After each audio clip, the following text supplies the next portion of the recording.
नमस्कार मंडळी. बघा आम्ही पावसाचा शूट करायला आलो. पाऊस पडताना मला असं वाटलं शूटिंग करावी, फोटो काढावे. पाऊसच गेला. सकाळपासून धो धो पाऊस पडत होता. म्हटलं चला मग पटापट तयारी करू. गेला. आता काय नुसतीच छत्री घ्यायची.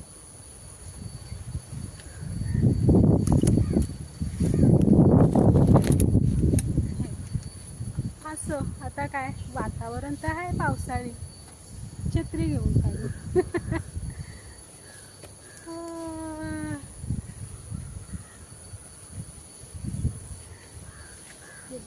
आमचा निसर्ग बघा, निसर्ग सगळीकडे हिरवे हिरवे दिसेल तुम्हाला. बघा जाऊ दे, असंच होतं ना. म्हणजे आपण ठरवतो आज पाऊस आहे, पाऊस जातो, असंच असतं.